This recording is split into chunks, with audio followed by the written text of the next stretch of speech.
Booyah! Yes, we do. And we are live in the studio, Mark. It's been a minute. It's been a little bit since we've been on, Steve. I'm so happy to be back in here. And I am too. Just get back into a regular routine, man. It's like I know. We've been so busy. Well, I've been running. I just got back from church camp with my eldest, Landon. And we had a blast. That was good? It was amazing. Oh. I cannot tell you how much the Spirit just filled me with joy. Landon. Seeing all those kids, man. Man, I'm telling you. And, you know, they don't all necessarily have this just beautiful, perfect image. I don't think there is such a thing anymore as this perfect family setting and stuff like that. But, man, to put Jesus in the heart of everything is just amazing. It is. But we had a great time. I got back. Actually, I just got back yesterday. And then, of course, I had podcast yesterday with Mr. Bradford out of Fort Knox to do a Fort Knox update, as we do that once a month here. So did that from just the Messenger Studios platform. But it was good to hear those updates. They've got some gate closures and some other stuff. And they just changed command today. So we have a new commander. I thought it was a fabulous ceremony, and I had come from there to... I know there was something over the Patton Museum Wednesday or Thursday this week. They had and he gave us an update on that too. So there was a great community meeting where a lot of folks were coming together to talk about that, and it sounds like there is a positive way ahead. Nothing definitive yet, but it sounds like there's a lot of shared interest in maintaining that facility and ensuring that history of the Patton Museum stays around and the Patton family. So, and we have a guest today. You want to tell us who that is? Absolutely. Well, first of all, it's that time of year. It is. It is fair time. That's fair. And it's fair. Mm-hmm. And when it comes to fair time, the person of the hour is David Pace. The man, the myth, the legend. That's right. And he's in studio with us today to kick off the fair season. The fair starts technically tomorrow. It started for you 360 days ago, I think. When you took maybe 3 days off, and then you get the rest. Then you're ready for next year, right? We try to sign a lot of stuff before we leave next last Yeah. So, well, David, welcome to the show. Thanks for coming on with us. And why don't you tell us what's in store for us this year on at the fair? It's a whole lot easier just to walk over to the building. By the way, it is. I do enjoy. We'll be that. set up on Monday. We're excited. I know that we're gonna have a new little face over there, but where we broadcast every year. I'm excited to do that and meet the crowds. So you're gonna what's the kickoff time every day next week for that? Some days are 8 o'clock in the morning. It's just our schedule runs so much different from a lot of fairs. A lot of fairs will put out the gates open at 4 p.m. I mean, our gates open at 7 a.m. with garbage pickup and dumping. It's just crazy nonstop, it seems like anymore. But we've got a few highlights this year that are going to be a little different. We're changing a few things. We've added some seating for last year, and we apologize to people that came and paid to come to see a rodeo last year on Wednesday. We had seating for about 3,500 people. We needed seating for about 6,500 people. Oh yeah, so, we were out there, and it was jam packed. Nobody left. No, and whether you had a seat or not, you got yourself in there to see, and we stayed and watched for quite a while, and then do we wish we had a seat? Yeah, but it was fun. It was a great day. Hey, before we get too deep into all of the excitement, I would like to take a moment to just to our audience of listeners and stuff. Jeff Greer, we lost him. He's been a part of the community for a long time. Frog is a nickname he goes by, and I know that he plays an integral role in some of the stuff that goes on. And I know we'll get into that, but we just want to pay our respects to him and his family, and just to thank you for all the years of service he's given to the community and his role at the fair. He's been a massive supporter of the fair. Even back when he was in the legislature, helped us get funding to help us do a lot of the buildings we've done. His booth will be closed. Normal for Frog, as the booth stayed open till midnight. It was the hangout for everybody, and this time it'll be a wreath that'll be on the door for him. So I don't want to get too deep in that, or it'll be I know. Yeah, I know, and it's it's he was a larger than life person, and he's touched everyone's life in the community. There's not a person I know. There's not a person that I know that doesn't have a frog story at some point, and it's not all of them we can tell on here, but a lot of them we could. Yeah. He just is that guy that always picked up the phone. It could have been a terrible night at the fair, but he was so encouraging. Hey, don't get down. You did what you could do. It was the best we could be. Those are just the stories I shared with the family just 40 minutes ago. Yeah. So, tough time. He'd be kicking my tail if I was over there and not at the fair. So I know. But thanks for bringing that up. You're very welcome.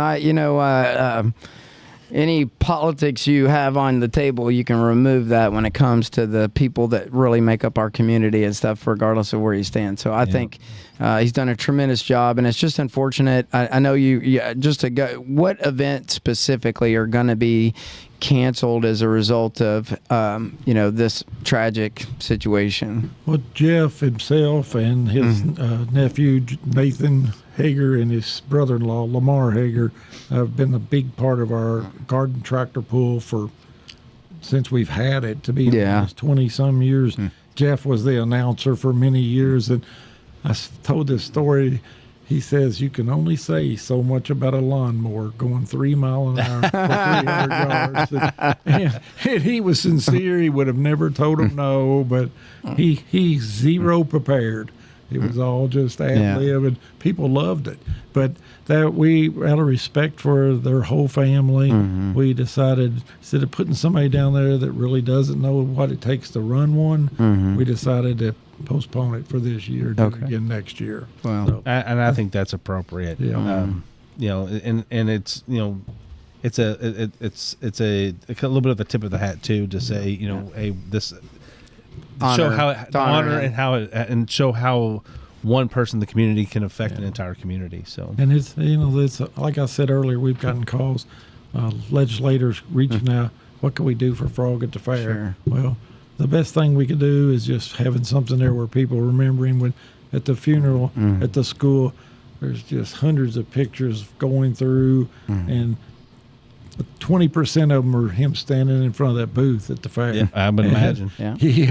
He never sold a bit of insurance. Speaking of that, I think he's in the picture on the front page. That's from the stacks of wax from the back. We went through to put the front cover of this together.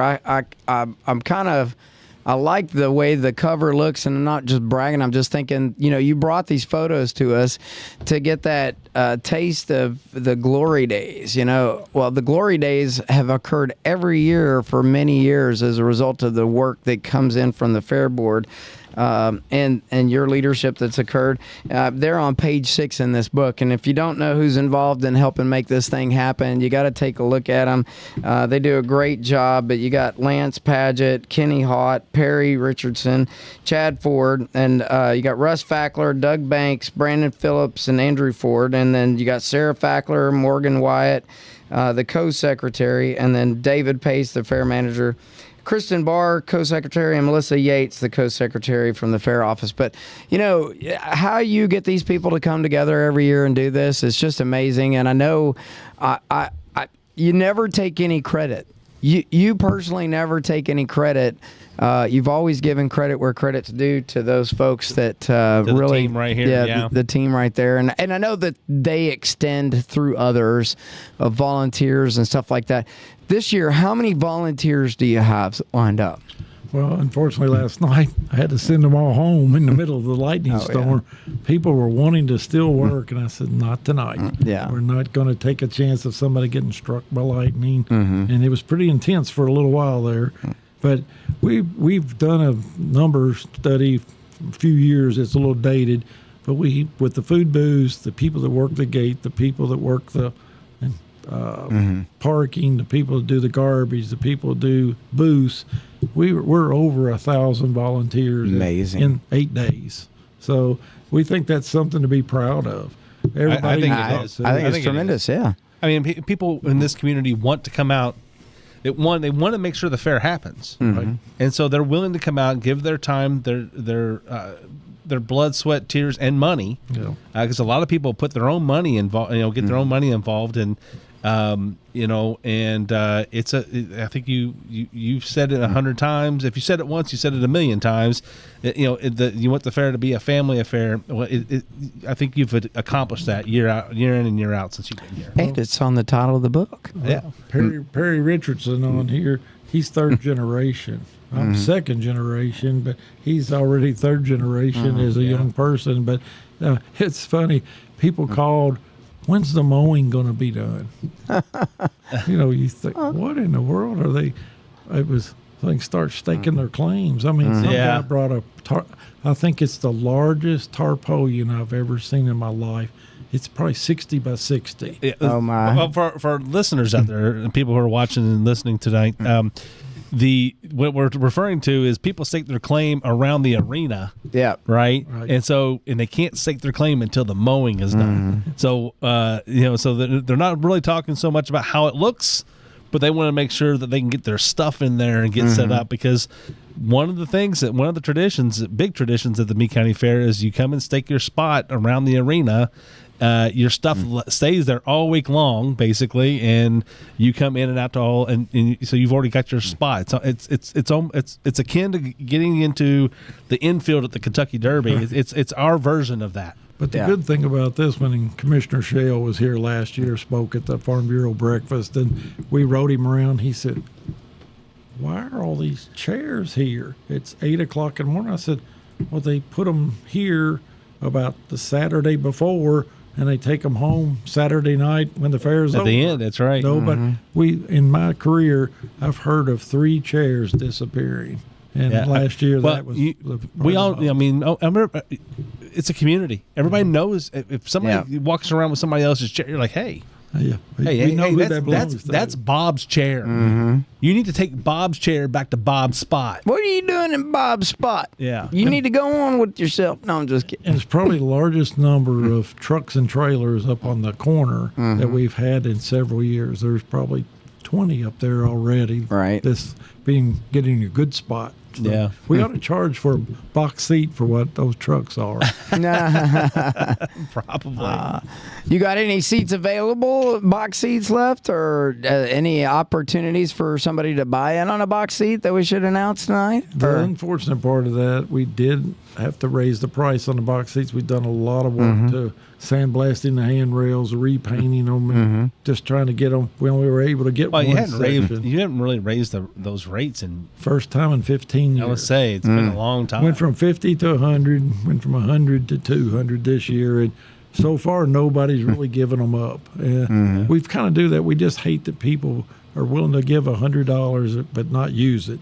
We'd rather it be 300 and somebody use it. Right. But that's the goal, just like that. We're now like 1994 for people that signed up for a box seat. Oh, wow. And it's unfair to those people. That's a long list. You know. The only way they go off of there is if they pass away. That's not enough seats to make it work. I would say, and a few of those boxes have probably, passed on. Maybe you could collect taxes for it too. That space in real estate. Well, I'd say you can always look at like the University of Kentucky or the University of Louisville. You start selling. You have to do a seat license, right? You have to buy the license. Then you have to pay for the seat, and so on and so on. No, they're not inherited. They just keep on. They rotate them out. So. Derby boxes were in people's wheels. Yeah, they would wheel their seats to somebody in the family. Yeah, I think that's a good thing. Yeah. Well, we just need a bigger arena because a lot of us want box seats and we can't get box seats. So we say it's the week of the fair, but it's a week and a day. There's 8 days of activities for this fair. David, let's get into it. All right. I mean, you can come tonight. We can make it 10 if you want to. Yeah, volunteers accepted. So well, let's kick off the schedule. And really, we don't have a great deal of changes to the schedule compared to last year. With the only thing on tomorrow night is on the 19th. We have canceled that garden tractor pull, but we've got the Fairfest walk run at 7:40 in the morning, and the 5K is right following that. This year we've asked the Antique Tractor Club, and being as we're not having the garden tractor pull, they're going to try to bring some of the old tractors down into the arena and to have like some games or slow driving tractor, just some things that people don't look at anymore. Instead of it being all speed, we want it to be slow to see how slow that tractor can go. So hopefully that'll be good. The Western Horse Show begins at 6 o'clock in the back arena. The cornhole tournament will be in air-conditioned community building. Then on Sunday, the Antique Tractor Show is there again. Again, another Western Horse Show at 10 a.m. Fair Parade, 2:30. And I'm encouraging folks, if you're going to be in the Fair Parade, prepare to ride. You know, it's just 2:30 in the afternoon, 100 heat degree Indies. And I just want us to make sure you take precautions walking on blacktop that you don't get overheated. And yeah, I mean, whenever we've done it, we try to have a big enough float or trailer that and make it low buoy enough that we can get people on and off pretty easily. Because it's, you know, we work when we're handing candy and things out, we're doing it in shifts. You know, keyword. So some people are, you know, riding and then resting, and then others are, and then whoever's on the floats are helping hand candy to the people who are walking. You have to come with a plan, is what I'm trying to say. Yeah. If you're going to hand out candy, you're going to hand out, fans or some sort of toy or what have you. Come with a plan on how do you make sure people are safety safe. Plan. That's right. Because our goal is trying to keep the parade compressed. Yeah. Unfortunately, we let fire trucks and old cars go on and get through, so people get wondering where. But once the Grand Marshal or the flags go by, we want you to stay within visibility of the person in front of you. Don't stop to let somebody go up in the crowd and wait for them to come back. We want the parade to have a flow. No gaps. We want to keep it going. That's because a lot of people miss part of the parade. They think it's over, get up, and they leave. And unfortunately, there's still a lot to go. I tell you where the biggest gap occurs when you're going up the little hill there on the curve, because you've already walked all that way. You're about 2/3 of the way or so, maybe a little over, just over half, but. Then you go up that little hill, and it's like next thing you know, you don't know where your float went when you're walking. It's just it's gone. When you turn on Hillcrest, that's the bad part. It hits that hill. The only good thing about that, John Proctor usually has his garden hose. So he can spray everybody as you go by. But you got to earn that though. That's right. You got to keep walking and keep chugging. And again, we've got the community gospel sing at 4 p.m. There's another group that Gary Benham and them bring in every year. Community worship service at 6:30. Those are well attended. We really want it to be the kickoff of the fair. We want it to be give us the blessing to move forward and keep us safe. And it's always nice in the air conditioning after the you've just walked through the parade.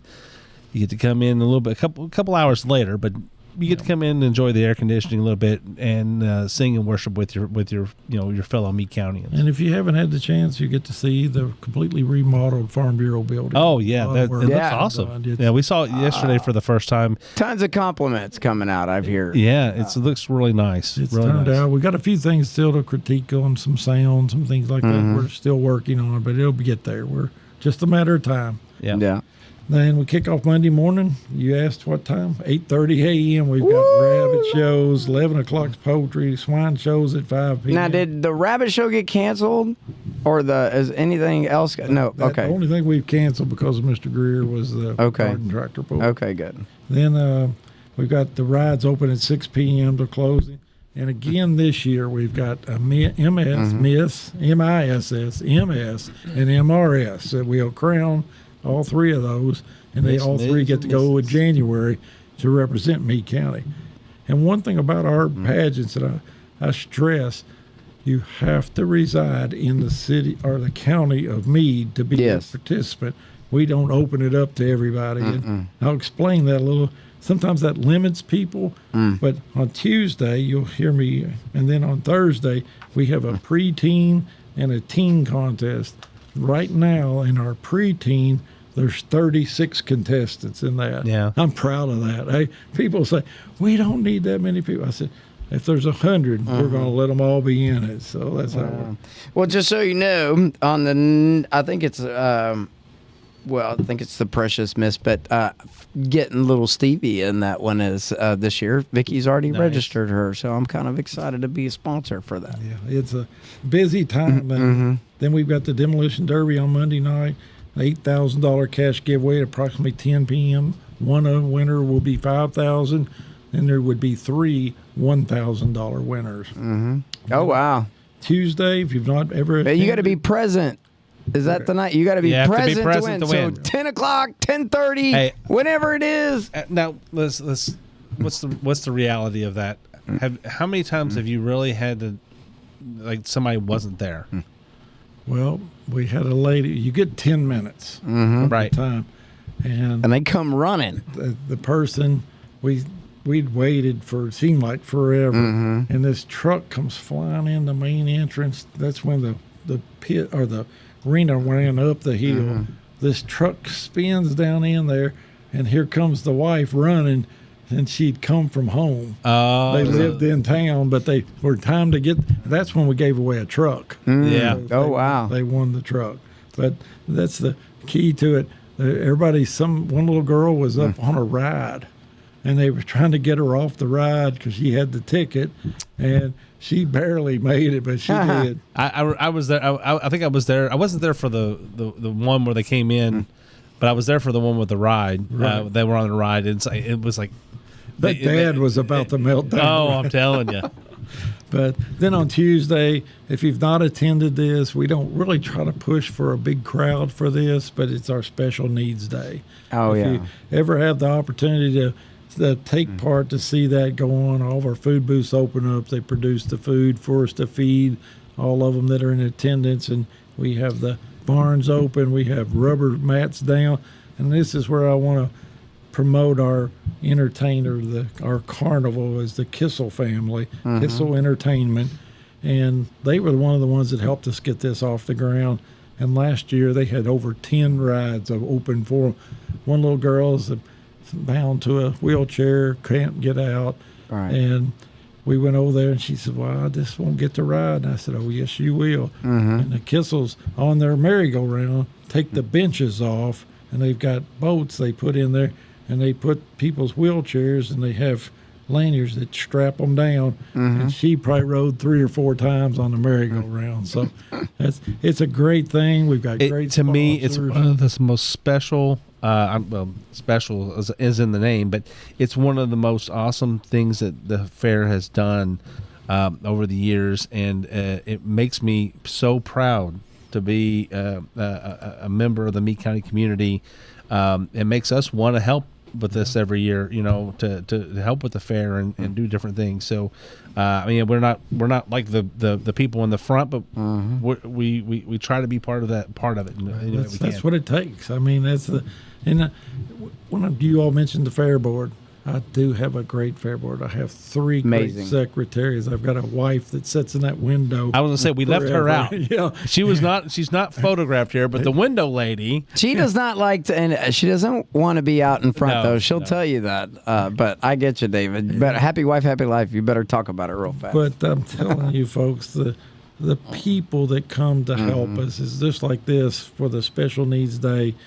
People, volunteer employees, people from the school that have been a part of this. It's just unreal what it comes to, and it's just such a heartwarming thing to see it work out. And yes, sir. And we've got some people stepping up even more now that we can make sure that they have the ability to enjoy that day from now on, and making donations for that. But moving right along, we got the baking contest, the Pee-wee Miss and the Precious Miss, the sheep shows, the goat show. All this is just back to back once it gets going at 1 o'clock. Then we have the rides open 6 to closing. Then the Rook Tournament in air conditioning, KOI drag racing in the horse arena. Right. Then we have the Battle of Bluegrass truck and tractor pull in the main arena. Then on Wednesday, the big day there is Meade County Farm Bureau Day, all day. So what normally is a $15 gate admission is only $14. Farm Bureau will pay $1 of your admission fee.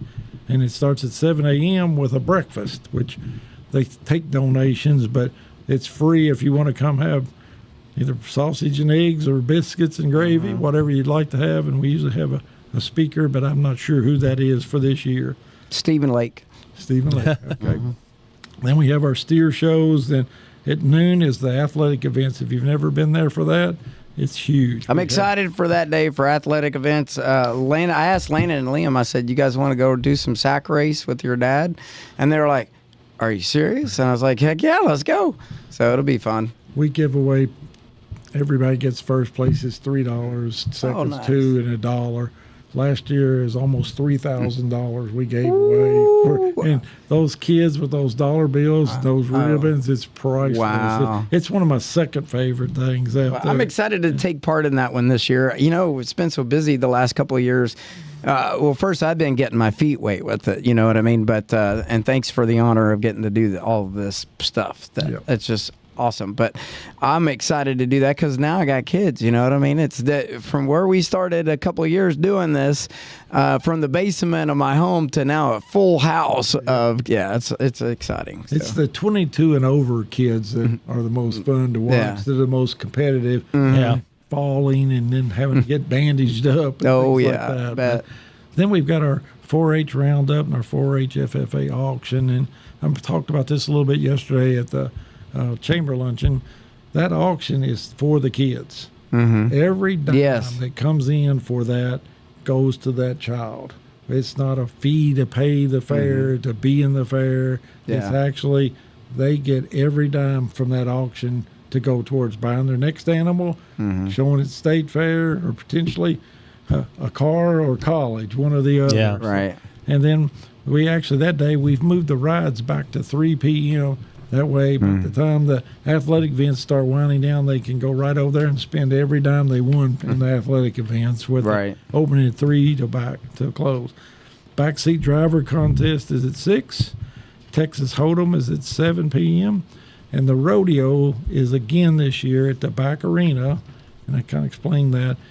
We cannot put that in the main arena because it is designed with a track built in it for pulling, demolition derby. And to do that, we would have to sift that dirt, tear it down, and then the potential of being able to build it back by Thursday or Friday. And if anything had rained like we did last night, we could not get that done. But, you know, it gives you an opportunity now because if you're the way I look at it is that you have the back arena. It's an opportunity now to start building up the back arena for these other events that, you know, it gives us I think it pulls that opportunity in for us to kind of put some focus on that. Now you said you needed 6,500 seats last year, so now you have a reason to put more seats in the arena. We thought we were going to buy a set. We had a set in line to try to buy. They were permanent, raised off the ground, but it was only 500 people. We needed, so the Kentucky State Fair, we loan them 6 sets of bleachers every year that we take to them. Right. They're actually going to bring us 4 sets of double bleachers that'll give us about 3,000 to 4,000 seats. We've already done the dirt work, the gravel work base for it, and it'll be great seating for people to sit and watch the rodeo awesome. from the end. I wouldn't say I'd sit there during KOI drag racing, but I would sit there for the rodeo. But the big thing for Wednesday night, we actually have signed a contract with J.D. Shelburne. He is a Kentucky person that is in country music. Just performed on the Grand Ole Opry last weekend. All right. This came after the catalog was done. Wish I'd have known that. Yeah. Okay. And then that's where we just got the contract signed. Basically, we've been working on it for about 8 months, and he will be here. We'll have the Army of Life Band, which is a local group. We'll start off at 7 p.m. in the main arena, and he'll start 8:15-ish, 8:30, and we'll go for about 90 minutes in the main arena. So very nice. You get tired of seeing people get thrown off of a bull, come down and we'll listen to some good country music. That sounds awesome. And maybe I get an interview with that guy and put him on our. Do you think he'll be here early enough to get his? He likes to set up ahead of the band that's going to play. Do it with the video camera. Yeah, that'll be neat. He'll probably be in our fair office for most of that prep time. Very nice. Well, we'll see. That's awesome. I can't believe y'all scored that. How'd you do that? Well, I'm a believer in no time, and unfortunately, sometimes you have it. I don't like a dead arena when there's nothing going on. Right. You turn a light on, so it does. I want some activity going on. So this gives us ability. This is a lot more expensive than we normally would have done, but we're hoping. We had a group one other time called Seven Bridges, which was the Eagle tribute band. Right. They were really good. But me and about 150 others were sitting out there watching it, and that won't work when you don't have a turnout. So if you're a country music, but when you have an arena with the rodeo going on, and then you have a country music arena, there's you're pulling from the same group of folks. That's really, right? That's true. So, but we know that a lot of them are going to go get food. And maybe it's a place where they sit and eat their food and get back to watch the rodeo. So we're hoping it works out for everybody to make sure it's be a good. We think it's going to be a great evening. So weather permitting, we'll make it work. So very cool. Thursday we open up again 8:30 in the morning and then we have the Miss Preteen with 36 contestants. Then we have the rides from 6 to closing, the watermelon eating contest at 6:30, the horse pulls back at the back arena. The Miss Teen pageant 7, and then we have the second of 2 demolition derbies on Thursday. Right. Friday is probably the slowest day for us, but it gives us the time to tear down the demolition derby and set up. And that's one thing. It's one of the busiest times because the demolition derby between the turnover for demolition derby on Thursday night, midnight, 1 o'clock, sometimes later, right? Sometimes later, and then to turn around and have that, you're looking at what 14 hours, 15 hours before you have to be ready. Yeah, be ready to go. So it's a quick turn for you guys, but you all have always done it. It's always done it. And that's some of the volunteers that we have that I talk about. Larry Phillips and his son Brandon. Brandon's on the board with us, but Larry, even before that, has prepared our track for years. Yeah. And he is a puller, so he knows what they like. There's more work goes into that than does building a road. It's getting the moisture content correct and the compaction not too hard, but hard enough that a tire can grip. And it's a lot to it, but it's a science. It is. It's a science. And sometimes you fail, you get a little too wet, or sometimes it's a little too dry, and you just got to keep experimenting. But it's a great thing, the amount of work that goes into it. It's one of those events that you all have done so well for so long. I can't remember when there was a truly bad pool, unless the weather was involved or something like that. But at one time the pool was on ESPN2 and stuff like that, right? Back in the day. Several years in a row. I tell people this. Not to tell my age, but my wife and I got married in May of 1982. Our first fair was July of 1982. We took over the truck pool with Ronnie Joyner, and we ran that from there with the first sanctioned pool ever at the Meade County Fair. And it's just, we used to grate it smooth, pour water on it, and pull. Now it's so much different. Yeah. It's unreal, but it's just how it's evolved and everything to go along with it. Right. But I'll tell you, the folks haven't been to the Meade County Fair on Saturday, the last Saturday. It's back to back to back to back to back. I said the older fair boards, they had a beauty contest in which they drove around in a convertible and got to sit in the middle of the arena, and then they had an English horse show and the rides. They were a lot smarter than we are because they could just sit up there and watch it all. Now we're just... during your week you have 3 tractor pull nights with 2 different systems. You have 2 demolition derby nights that happen. And those are all in the main arena, and there's the turnover and things. But you all have done a really great job with the fair. I mean, we enjoyed it as kids. I've enjoyed it as an adult, and I really want to just say thank you to you and the team for doing this for our community. Sometimes it's pretty ugly when Roger's done what he does. Roger, that dude, I'm going to tell you what. He shows up this year, I'm going to put a whooping on him. I'm going to tell you right now. I guess it was last year, maybe, when I came in that next morning, and I was probably the most depressed human being.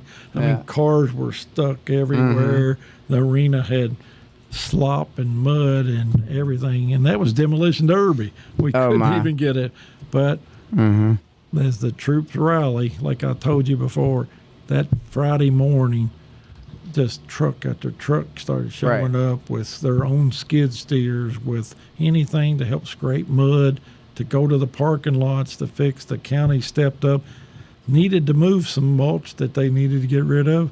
We were just fortunate enough we got to use it in the parking lots to make parking where we could. By 7 o'clock, nobody knew it rained the day before. It was just unreal, but it was pretty tough at about 7 a.m. when you looked at it. I remember, I remember you telling us a story about it, and it was like just the fact that it was basically a 24-hour day for you guys to be out there. And I mean, you already get very little sleep anyway on Fair Week, but those days really, really drive you guys. I'll get you all a copy. Mr. Kissel does a newsletter for every fair he takes part in, and the one night we came over and we had a flood about 4 o'clock on a Friday, and he showed up. He said, "Do you want me to try to run rides tonight, or what do you want to do? We're going to cancel the pool." I said, "No, sir." He said, "David, we had an inch of rain." I said, "I know. Come go with me." We had purchased great big rolls of plastic, 6 boxes, I remember, and we unrolled that from one end to the other. And I've got pictures. I'll get you that. That'll be a good news story for the catalog next year. We covered 300 feet of track with plastic, and to hold it, every piece of equipment on the fairgrounds was parked out there on the track. Golf carts, tractors, rollers, graders. If it was there, it was holding that tarp down. Rain went by. We pulled all that off of that track. An hour later, we were pulling trucks. And he wrote a story about that, about how the fair board took the initiative to be prepared. It's because you care. Yep. If you didn't care, you wouldn't do it. And you wouldn't go to the lengths that you do. You definitely wouldn't go to the lengths that you do. I've probably never had any more depressing fair in my life than COVID. I've never been able to tell people I went home at 3 o'clock in the afternoon. I mean, it was terrible. There was nothing to do except animals, and it was tough. But the people stay with us. We've got great volunteers, great show up just for that. Like you said earlier, take vacation just for that. And I know we're running low on time here, but no, you got we got as much time as you want to take, but I know you're busy. But just one day we're going to have to talk about what changes, because I really don't see the changes from pre-COVID to after COVID. Like the fair doesn't seem to have changed as much. But maybe there's some things that you might talk about at some point to say, hey, this is what we've done differently, or, now that we're well past it. And I want to thank CNC Portables, because when COVID came the next year, I wanted to be above and beyond the game. And I talked with Cliff and Cliffy, and I said, man, we got to do everything we can to make people, when they get here, not to be afraid to come to get a sandwich, to be afraid. And unfortunately, COVID's raised its head in the last 3 months to be 26 states have, but we've not noticed it in Kentucky yet. But this while ago, I was watching, we were putting like 27 hand washing stations that we lease. There is hand sanitizers at both ends of the food booths. There are at 6 of them on the pavilion. We just are going out again to make sure people in their mind know there's opportunity for them if they have that fear. I mean, I had COVID for the first time. I had COVID back in November. I think it was early November, something like that. I mean, it was rough, but I never once felt like I was in trouble or anything like that. It's just it's a different thing now than it was in 2020, as far as we know. I mean, because I didn't have it in 2020, so I didn't know what it felt like. I think you've had it once or twice, right? 7 times. You've had it 7 times. You got hospitalized for 7 days. Oh my gosh! I try to make sure everybody feels good. You're a glutton for punishment. So I knew you had it the one time really bad. I didn't realize you had it that many times. So, but that's I'll give it up to anybody. It kicks your butt. It definitely does. I mean, I never had the shortness of breath or anything like that. I had the headache that was it just would not go away. And but still, I mean, I think it's a different animal now. It's like people are not as afraid of COVID as they once were. Nobody wants it because it does put you down. But nobody's, nobody has. I think the fear has gone. But I just want them to see those things out there that know we've gone that extra step. One of my biggest things about the fairgrounds is cleanliness, and I brag on our group that comes and picks up our garbage every morning, J.J. Scarborough prisoners that help dump the barrels. I'm so proud of that fairgrounds every day because you could leave trash. Oh, it'll be all right for tomorrow, but we want it to be perfect. Every day. And when they go in those air-conditioned bathrooms, I want them to smell that pine sol. It's been cleaned, and that's what it takes. But that's one other thing I forgot earlier. Food booths. We talk about that. I was about to go into it. Don't worry. I'm going to let you forget about food booths. Same groups are basically all the same this year. But one thing that we've added for them this year with the help of Brandenburg Telephone, they will be able to take credit card sales at the food booths. Because they've got internet. That's nice. Well, that'll help speed things up too, because now I just tap to go, and now a lot of those transactions are quick. I mean, 5 years ago, we probably wouldn't have thought this. Now that you all help with the gates, as you know, that card reader used to be, if it went offline, we didn't know it. Yeah. And unfortunately, with the card decline, we've got direct lines for the gates that are there. And this year, even at the back arena, where the phone company's got us set up, we're going to have Wi-Fi at the back arena for the rodeo. We'll have Wi-Fi for all the horse shows for registering. Is there any kind of concession at the back arena? Or there is a concession stand right underneath, and there's one. I was thinking there was. I didn't use it while I was there, but because it was so busy. But so we went back over to the main food area to eat. So we do allow for that night when we actually pick that up and move the main event to that arena. We allow everybody to bring, as long as it's under sanitation, they can bring carts with coolers and sell product. Any other time we don't let you get out and walk around and sell, but this is one time we do allow for them to go there. I remember we used to when our kids were in chorus, and chorus had the cheeseburgers, hamburgers, funnel cakes in the main line, but then they also had the one they had the little one across the arena, blooming onions. And they did the blooming onions over there, but they would also. They've been here way too long. They would also fry up burgers and take them over there and have them prepped. They would prep them here and then take them over there so that people could buy them off of out from under the heater or whatever. But now they've got slivers. The onion slivers. When you used to put the whole onion, that thing was dangerous about 3 days later. I'm telling you right now, my hands stung from the onion water because I only worked it 1 year. Step on that thing and about 3 days later. I'll work any booth you want me to do, but I am not dipping my hand back in that onion water because you had to wash every onion before you used it, before you utilize it. So I'm in elbow deep in onion water, and that gets into every one of your pores, and it's like, holy smokes, how this is. Since you were there, we have doubled the size of every food booth that needed it. The cattlemen's and the soccer already were double. What are you trying to say, that Mark eats a lot of the food in the food booths? I do. They had a 10 by 30 booth. That's no joke. I really do. I do too. I love then that. you double that. That's fair. Made it so much nicer for. Well, I was going to ask you. I noticed that. What was the feedback you got from them now that they had a full year cycle underneath that new expansion? They all don't know how we did it before. I said, and every food booth meeting I tell them, I said, please don't be mad at us. It took us 15 years to do it.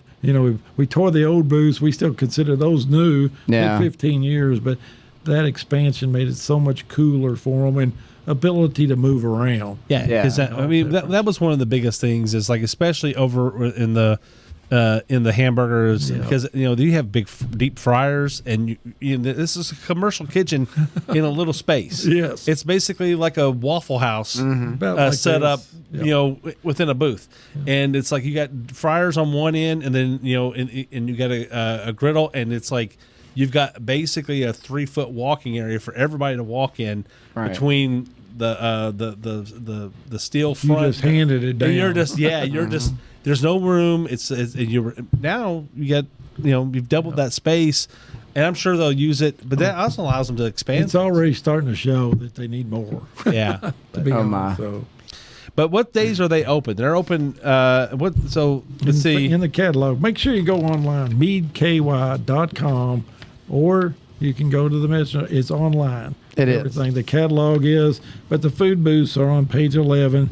Sunday, and one thing we allow everybody to come out at lunch for free. Yeah. Mm-hmm. Come out, eat, but take it back with you. Sit under the pavilion, walk around. I mean, that's what it's for, to help these groups. These are all nonprofit groups, local. Yep. We don't have somebody driving here from some other community. Now, Mr. Kissel has a different story. He has all his group, but these, and we did a little teaser yesterday. We had ribeye steak sandwiches and funnel cakes yesterday. We're good. Oh, are you kidding me? You missed it. Oh my gosh. You missed it. I was out of town, man. Hey, you were doing something much, much more special than what we were doing. No, it's all special. But you missed it. I did. You missed the steak and you missed the funnel cake. You can make up for it. I will make up for it all week this week. I promise. Yeah, it's going to happen. So let me just go through these real quick. Right. So Sunday, July 20th, this Sunday, the Meade County wrestling team will be open for lunch from 11 to 1 with chicken fries and taco salad. Monday, July 21st, Meade County swim team, or the Meade County swim, they'll be open from, again, 11 to 1 with the brats, fried bologna, which is very good, by the way, ribbon fries and fried Oreos. It's not a fair without a fried Oreo. Tuesday, July 22nd, the Blue River Island Baptist Church will have hamburgers, cheeseburgers, and funnel cakes. And I believe that's RC Cola, right? That's correct. Yep. And then Wednesday, July 23rd, Meade County Cattlemen's Association will have their steak sandwiches, their famous steak sandwiches. And does it say that the MCHS baseball team will also be open that day? That's correct. So that's the old school pizza, I believe. Fried pickles, corn dogs, and slushies. If you like rectangle pizza, that's your booth. Now this is at lunchtime. We're only saying they're open every day, Monday through Saturday next week. But we're talking about the ones that are going to be open specifically on a day-to-day basis for lunch for people in the community to come out. Free entry into the fairgrounds. Go get some lunch. Sit under the awning out here and enjoy. Thursday, July 24th. Will be Meade County FFA, and they have the fish sandwich, and that's one of my favorites. It's my second favorite item at the fair. Friday, July 25th will be MCHS soccer team, pork chop sandwich, pork burger, and Dole Whip. That Dole Whip always catches Kathy's ear. She loves the Dole Whip. Saturday, July 26th, the MCHS soccer team will have their pork chop sandwich, pork burger, Dole Whip. Meade County Wrestling will also be open with chicken fries, and taco salad, and then Blue River Island Baptist Church will also be open on Saturday at noon for hamburgers, cheeseburgers, funnel cakes, and RC. And that's from 11 a.m. to 1 p.m. each day for lunch. And then, of course, they're all open. They're all open later that evening. You can go get one of everything that at night. We had a gentleman ask if we could start streaming more and more. We're going to stream. First time we've ever sold our streaming rights for the truck protractor pool with NTPA, but he wanted to know if we could send a fish sandwich with it. That's how it goes. That's it. Folks, I appreciate you for having me on again. We are super glad. I'm excited. It's Fair Week. It is. I know it's. I know y'all put a lot of work into it, and I know how much we've put into it. It's a lot. It's a lot just even building up to this time at this moment. But it's here. It's literally starts tomorrow. What are you still doing here for? No, I'm just kidding, Dave. I've got about 20 minutes. I'll say we all have to get out because we got to go set up our booth. So yeah. But it's that time. Thanks again. I do appreciate it. Hey, everyone, everybody, thank you all for joining us tonight. We appreciate you all, everyone that watches the show. come every night this week. We're going to be out at the fair. We're going to be talking to David and kicking off every day, let everybody know what's going on that night, talking to some of the folks that are walking by. But so come on out to the fair. Come out to the fair. See you soon. All right. Have a great night. Truths untold, we will find. Kentucky talks loud and clear. No more whispers, no